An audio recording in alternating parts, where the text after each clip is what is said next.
Hello, welcome to my channel. കരുതി കിളിക്കുണ്ടിൻ്റെ പുതിയൊരു എപ്പിസോഡ് നോക്കിയാലോ?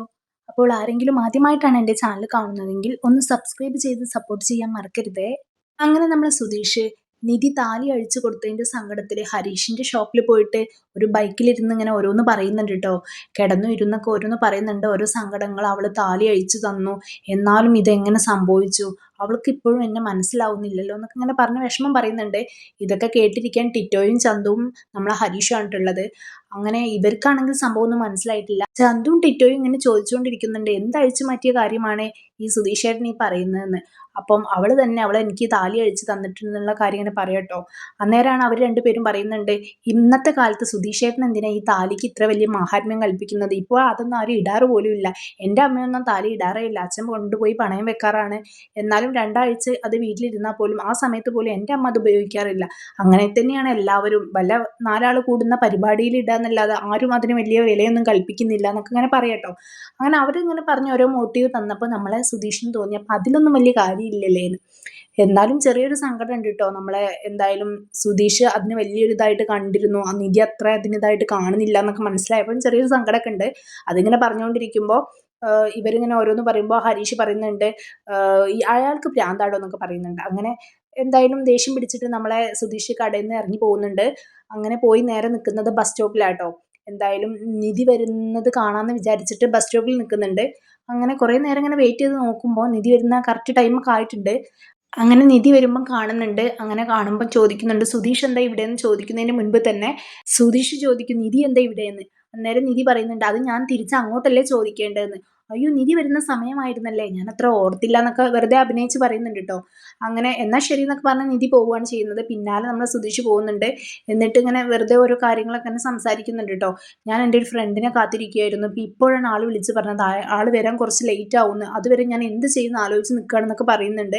എന്നാൽ നമുക്ക് കുറച്ച് നേരം സംസാരിച്ചാലോ എന്ന് നിധി ഇങ്ങോട്ട് പറയുമ്പോൾ സുധീഷിന് ആകെ ഭയങ്കര സന്തോഷമാവും കേട്ടോ. കാരണം സുധീഷ് ആഗ്രഹിക്കുന്ന കാര്യമാണ് നിധി ഇങ്ങോട്ട് പറഞ്ഞത്. നിധിയുടെ ഒരു സ്വഭാവം വെച്ചിട്ട് ഒരിക്കലും അവൾ ഇങ്ങോട്ട് അങ്ങനെ റിക്വസ്റ്റ് ചെയ്യാത്ത ഒരാളാണ്. എന്തായാലും അവരൊരു ജ്യൂസ് ഷോപ്പിലൊക്കെ പോയിട്ട് ജ്യൂസൊക്കെ കുടിച്ച് സംസാരിക്കാൻ വേണ്ടിയിട്ട് സ്റ്റാർട്ട് ചെയ്യുന്നുണ്ട്. ഒരു കാര്യം പറയാനുണ്ട് എന്നുള്ള ലെവലിലാണല്ലോ ഇപ്പോൾ കൊണ്ടുപോയത്. അപ്പോൾ മനസ്സിൽ ഇങ്ങനെ സുധീഷ് വിചാരിക്കുന്നുണ്ട് കേട്ടോ, താലി അഴിച്ചു കൊടുത്തതിന് ആൾക്ക് ഭയങ്കര സങ്കടമുണ്ട്, അപ്പം അതിന് സോറി പറയാൻ വേണ്ടിയിട്ടായിരിക്കും ഇപ്പം വിളിച്ചു വരുത്തിയത്. എന്തായാലും പറഞ്ഞോളൂ, ഞാൻ കേൾക്കാൻ തയ്യാറാണ്, പറയൂ എന്നൊക്കെ അങ്ങനെ മനസ്സിൽ പറയുന്നുണ്ട്. പക്ഷേ കാര്യം പറയാനുണ്ടെന്ന് സുധീഷ് പിന്നെ ചോദിക്കുമ്പോൾ പറയുന്ന കാര്യം മറ്റൊന്നുമല്ല, എനിക്ക് ഡിവോഴ്സ് വേണം, എത്രയും പെട്ടെന്ന് തന്നെ ഡിവോഴ്സ് വേണം എന്നാണ് കേട്ടോ. അത് കേൾക്കുന്നതോടുകൂടി സുധീഷിന് ആകെ ഷോക്കാവും, ആകെ ടെൻഷനാവും. കാരണം ഇപ്പോൾ ഈ ഒരു സമയത്ത് നിധി അങ്ങനെ പറയുന്നോ, ഇങ്ങനത്തെ ഒരു ചിന്താഗതിയിലേക്ക് പോകുന്നൊന്നും സുധീഷ് ഇപ്പോൾ കുറച്ച് കാലമായിട്ട് ചിന്തിക്കുന്നില്ലായിരുന്നു. എന്തിനാ സുധീഷ് ഇത്ര ഞെട്ടേണ്ട ആവശ്യം, എന്തിനാ ഞാനിപ്പോൾ ഡിവോഴ്സിൻ്റെ കാര്യം പറയുമ്പോൾ ഇത്ര ചിന്തിക്കേണ്ട ആവശ്യം? നമ്മുടെ രണ്ടുപേരുടെയും വിവാഹം ഒരു ബൊമ്മ കല്യാണം ആയിരുന്നില്ലേ? എനിക്ക് വേണ്ടി സുധീഷ് എന്നെ സഹായിച്ചതല്ലേ, ഇപ്പം സുധീഷും പെട്ടിരിക്കുകയല്ലേ, ആ ഒരു ഊര കൊടുക്കുന്ന സുധീഷിനും എനിക്കും കഴിച്ചിലാവണ്ടേ എന്നൊക്കെ ഞാൻ ചോദിക്കുന്നുണ്ട് കേട്ടോ. സുധീഷ് ആണെങ്കിൽ പ്രത്യേകിച്ചൊന്നും പറയുന്നില്ല, ആകെ ഒരു ഷോക്കായിട്ട് എന്നുള്ളൊരു ലെവലിലാണ് പറയുന്നത്. കാരണം അന്നേരം പോലും സുധീഷിന് ഇഷ്ടമാണെന്നോ മറ്റൊരു സ്നേഹപ്രകടനമോ ഒന്നും കാണിക്കുന്നില്ല. നിധിയാണെങ്കിൽ പറയുന്നുണ്ട്, എനിക്ക് സുധീഷിനോട് ഇതുവരെ അങ്ങനെ ഒരു ഇഷ്ടമോ കാര്യങ്ങളോ ഒന്നും തോന്നിയിട്ടില്ല, തിരിച്ചും അങ്ങനെ തന്നെയാണല്ലോ എന്ന് പറയുമ്പോഴും സുധീഷ് പറയുന്നില്ല എനിക്ക് ഇഷ്ടമാണെന്നുള്ളത്. എന്തായാലും നിധിക്ക് പറയാനുള്ള നിധി തുറന്നു പറഞ്ഞിട്ടുണ്ട്, എനിക്ക് ഇതുവരെ സുധീഷിനോട് അങ്ങനെയുള്ള ഇഷ്ടമോ കാര്യങ്ങളോ ഒന്നും തോന്നിയിട്ടില്ല എന്ന് പറയുന്നുണ്ട് കേട്ടോ. അങ്ങനെ എനിക്ക് എത്രയും പെട്ടെന്ന് ഡിവോഴ്സ് വേണം, ഇത്രയും കാലം ID പ്രൂഫ് ഇല്ലാഞ്ഞിട്ടല്ലേ, അപ്പോൾ ഇനി അതിൻ്റെ ഒരു പ്രശ്നം ഇല്ലല്ലോ എന്നൊക്കെ ചോദിക്കുമ്പോൾ സുധീഷ് പറയുന്നുണ്ട്, അപ്പോൾ ID പ്രൂഫ് കിട്ടിയോണ്ട് ഡിവോഴ്സ് വേണം എന്നാണോ ഇയാൾ പറയുന്നതെന്ന് ചോദിക്കുന്നുണ്ട് കേട്ടോ. എന്തായാലും എനിക്ക് ഡിവോഴ്സ് വേണം, കാരണം എനിക്ക് ആ വീട്ടിൽ കുറച്ചും കൂടി സ്വതന്ത്രമായിട്ട് നിൽക്കണം എന്നുണ്ടെങ്കിൽ ഈ ഡിവോഴ്സ് വാങ്ങിയേ എനിക്ക് പറ്റുള്ളൂ. സുധീഷിൻ്റെ ഭാര്യയാണ് ഞാനെന്നുള്ള അധികാരത്തോട് കൂടിയിട്ടാണല്ലോ ഇങ്ങനെയൊക്കെ പെരുമാറിയത്, ആ അധികാരം എനിക്ക് ഇല്ലാതാക്കണം എന്നൊക്കെ പറയുന്നുണ്ട് കേട്ടോ. അന്നേരം സുധീഷ് പറയുന്നുണ്ട്, അയ്യോ ഞാൻ അതിന് വേണ്ടിയിട്ട് ഇനിയും എത്ര വേണമെങ്കിലും മാപ്പ് ചോദിക്കുക, എനിക്ക് അങ്ങനെ സംഭവിച്ചതല്ല എന്നൊക്കെ പറയുന്നുണ്ട്. അപ്പോൾ അതിനുവേണ്ടി ഞാൻ ഇവിടെ പറഞ്ഞതല്ല, ഞാനൊരു കാര്യം പറഞ്ഞെന്നുള്ളൂ, എന്തായാലും എനിക്ക് ഡിവോഴ്സ് കിട്ടിയേ പറ്റുള്ളൂ, അത് എത്രയും പെട്ടെന്ന് തന്നെ ആവുന്നതല്ലേ നല്ലത് എന്നൊക്കെ ചോദിക്കും. സുധീഷിന് വെറും മൂളൽ മാത്രം കേട്ടോ. എന്നാൽ ഞാൻ ഡിവോഴ്സിന് തയ്യാറല്ല, എന്നാൽ ഞാൻ തയ്യാറാണ് എന്നൊന്നും തീർത്ത് സുധീഷ് പറയുന്നില്ല. ആളാകെ ഷോക്കായിട്ട് നിൽക്കുക കേട്ടോ. അങ്ങനെ തിരിച്ച് വീട്ടിലേക്ക് വരുന്നുണ്ട്, രണ്ടുപേരും കൂടിയാണ് വരുന്നത്. വന്ന് വീട്ടിൽ നിൽക്കുമ്പോൾ എല്ലാവരും ഹരീഷും നികേഷും സുഭാഷേട്ടനൊക്കെ അന്നേരം അവിടെ ഉണ്ട് കേട്ടോ. മോള് വന്നോ, വന്ന് വേഗം ഫ്രഷ് ആയിട്ട് വായോ, എന്നിട്ട് വേണം ചായ എടുക്കാൻ എന്നൊക്കെ സുഭാഷേട്ടൻ ഇങ്ങനെ പറയുന്നുണ്ട്. നിധിയാണെങ്കിൽ ഞാൻ ഫ്രഷ് ആയിട്ട് വരാമെന്ന് പറയുന്നുണ്ട്. അന്നേരമൊക്കെ നമ്മളെ സുധീഷിൻ്റെ മുഖം വല്ലാത്തൊരു മൂഡ് ഓഫിലാണ്. അന്നേരം നമ്മളെ സുഭാഷ് ചേട്ടൻ ചോദിക്കുന്നുണ്ട് എന്ത് പറ്റിയെന്ന് ചോദിക്കുമ്പോൾ ഒന്നുമില്ല സുഭാഷ് ചേട്ടൻ, എനിക്ക് ചെറിയൊരു തലവേദന എന്നൊക്കെ പറയുന്നുണ്ട് കേട്ടോ. അത് കേട്ടപ്പോൾ തന്നെ നമ്മൾ ഹരീഷും നികേഷും ഒന്നും അത്രയായിട്ട് വിശ്വസിക്കുന്നില്ല.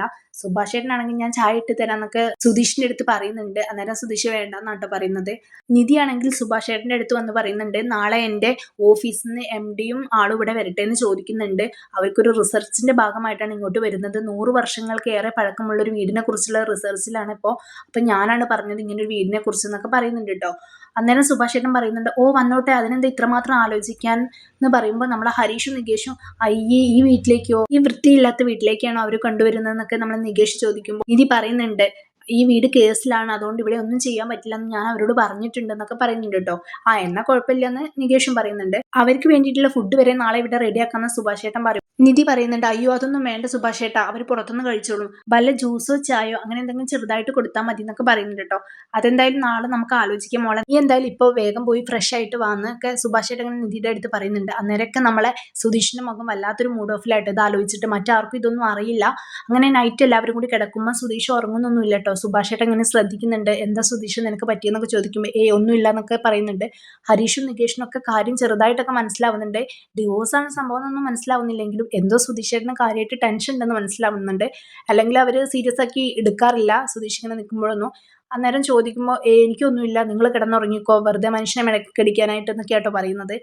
വീണ്ടും വീണ്ടും സുഭാഷ് ചേട്ടൻ അങ്ങനെ ചോദിക്കുമ്പോൾ നമ്മളെ സുധീഷ് സത്യം പറയുന്നുണ്ട്, അവൾക്ക് ഡിവോഴ്സ് വേണമെന്ന് എൻ്റെ അടുത്ത് പറഞ്ഞിട്ടുണ്ട്, അത്ര തന്നെ എന്ന് പറയുമ്പോൾ അവരെല്ലാവരും ഒരുമിച്ച് എഴുന്നേറ്റ് നിന്നിട്ട് ചോദിക്കുന്നുണ്ട് കേട്ടോ, എന്താ ഇപ്പം ഇത്ര പെട്ടെന്ന് ഇങ്ങനെ ചോദിക്കാൻ കാരണം എന്ന് പറയുമ്പോൾ അതൊന്നും എനിക്കറിയില്ല, ഇങ്ങനെ ചോദിച്ചു, അതിനാണ് സംസാരിക്കണം എന്ന് പറഞ്ഞ് കൊണ്ടുപോയത് എന്നൊക്കെ പറയുന്നുണ്ട്. അന്നേരം എടുത്ത് വയ്ക്കും നമ്മളെ നികേഷ് പറയുന്നത്, അപ്പോൾ എടുത്ത് വീണ്ടും ഈ വീട്ടിൽ നിന്ന് പോവുമല്ലേന്ന്. അന്നേരം നമ്മളെ സുധീഷ് പറയുന്നുണ്ട് കേട്ടോ, നിനക്കിപ്പോഴും ആ ഒരു കാര്യമാണെന്ന്, നീ എൻ്റെ അവസ്ഥ ചിന്തിക്കുന്നുണ്ട്, എൻ്റെ സങ്കടങ്ങൾ നീ ആലോചിക്കുന്നുണ്ടോ എന്നൊക്കെ പറയുന്നുണ്ട്. അന്നേരം സുഭാഷ് ചേട്ടൻ അതിനെ ക്ലാരിഫിക്കേഷൻ ചെയ്യുന്നുണ്ട്.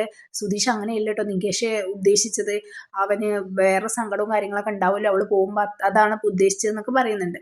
എന്തായാലും നിധിക്ക് ഡിവോഴ്സ് വേണമെന്നുള്ള കാര്യം ഇവരെ ബോധിപ്പിക്കുമ്പോൾ ഇവർക്കും ആകെ ഷോക്ക് ആവുന്നുണ്ട്. കാരണം നിധി ഇവിടുന്ന് പോകുന്നതൊന്നും ഇവർക്കും ചിന്തിക്കാൻ വയ്യ. പോരാത്തതിന് സുധീഷിന് നമ്മളെ നിധിയെ ഭയങ്കര ഇഷ്ടമാണെന്നുള്ള കാര്യം ഇവർക്കും അറിയാം. അപ്പം അതും ഇല്ലാന്ന് കേൾക്കുമ്പോൾ ഒരു സങ്കടമൊക്കെ ഉണ്ട് കേട്ടോ. അവസാനം എന്തായാലും സുധീഷ് പറയുന്നുണ്ട്, ഞാൻ എന്തായാലും ഡിവോഴ്സ് കൊടുക്കാൻ പോകുന്നില്ല, അവൾ എൻ്റെ പെണ്ണാണ്, ഈ ലോകത്ത് എനിക്ക് അവളെ സ്നേഹിക്കാൻ കഴിയുന്നത് പോലെ വേറെ ആർക്കും സ്നേഹിക്കാൻ പറ്റില്ല, ഞാൻ അവൾക്ക് ചെയ്തു കൊടുക്കുന്ന പോലെ വേറെ ആർക്കും ചെയ്തു കൊടുക്കാനും പറ്റില്ല, അതുകൊണ്ട് ഞാൻ എന്തായാലും ഡിവോഴ്സ് കൊടുക്കില്ല. ഡിവോഴ്സ് വേണമെന്ന് പറഞ്ഞ നിധിയെ കൊണ്ട് ഞാൻ ഒരു 6 മാസം കൊണ്ട് എന്നെ പ്രപ്പോസ് ചെയ്യിപ്പിക്കും, അത് നിങ്ങൾ കണ്ടോ, എനിക്ക് ഉറപ്പുണ്ട് 6 മാസത്തിനുള്ള അവൾ എന്നെ പ്രപ്പോസ് ചെയ്യും എന്നുള്ള കാര്യം, അതുകൊണ്ട് ഞാൻ എന്തായാലും ഡിവോഴ്സ് കൊടുക്കാൻ പോകുന്നില്ല, നിങ്ങളെല്ലാവരും അതാലോചിച്ച് ടെൻഷൻ അടിക്കട്ടെ, കിടന്നുറങ്ങിക്കോളും എന്നൊക്കെ പറയുന്നുണ്ട് കേട്ടോ. അന്നേരം എല്ലാവരും കിടക്കുന്നുണ്ട്. ഹരീഷ് ആണെങ്കിൽ ഇതൊക്കെ കേട്ടിട്ട് അയാൾക്ക് പ്രാന്താണ് നികേഷ് എന്നൊക്കെ പറയുന്നു കേട്ടോ. സുഭാഷ് ചേട്ടനാണെങ്കിൽ ഒരു ഹോപ്പ്, നമ്മളെ സുധീഷ് അങ്ങനെ പറഞ്ഞപ്പോൾ 6 മാസത്തിൻ്റെ ഒരു കണക്കൊക്കെ പറഞ്ഞപ്പോൾ സുധീഷ് 6 മാസത്തിനുള്ളിൽ റെഡി ആവുമായിരിക്കില്ല എന്നൊക്കെയുള്ള രീതിയിൽ ചോദിക്കുന്നുണ്ട്. റെഡി ആവുമായിരിക്കും എന്നുള്ള ഒരു ഫേസ് എക്സ്പ്രഷനും നമ്മളെ സുധീഷ് കൊടുക്കുന്നുണ്ട് കേട്ടോ. എനിവേ റെഡി ആയാൽ മതിയായിരുന്നു എന്ന് നമുക്കും വിചാരിക്കാം. അങ്ങനെ അടുത്ത ദിവസം രാവിലെ ആയപ്പോൾ നമ്മളെ സുഭാഷ് ചേട്ടൻ ഭയങ്കര ഒരുക്കത്തിലാട്ടോ. തുടച്ച് വൃത്തിയാക്കുന്നൊക്കെ ഉണ്ട് വീട്.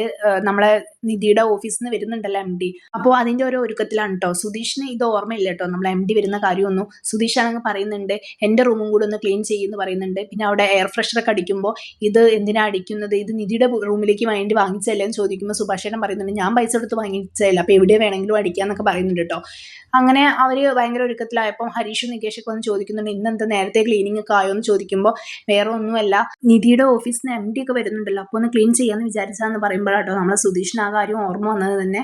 അങ്ങനെ എന്തായാലും 12 മണിയൊക്കെ കഴിഞ്ഞപ്പോഴേക്കും അവർ എത്തിയിട്ടുണ്ട്. നിധിയും MDയും അതുപോലെ തന്നെ ദിവ്യയാണ് അവരുടെ കൂടെ ഉണ്ടായിരുന്നത്. വന്ന പാടെ എല്ലാവരെയും നമ്മളെ നിധി പരിചയപ്പെടുത്തി കൊടുക്കുന്നുണ്ട് കേട്ടോ. അങ്ങനെ ഞങ്ങളൊരു റിസർച്ചിൻ്റെ ഭാഗമായിട്ട് ഇങ്ങോട്ട് വന്നതാണെന്ന്, കയറിക്കോട്ടെ എന്നൊക്കെ ചോദിക്കുന്നുണ്ട്. അങ്ങനെ അകത്തേക്ക് കയറിയ അവിടെ എല്ലാ സ്ഥലവും നോക്കുന്നുണ്ട് കേട്ടോ അവർ.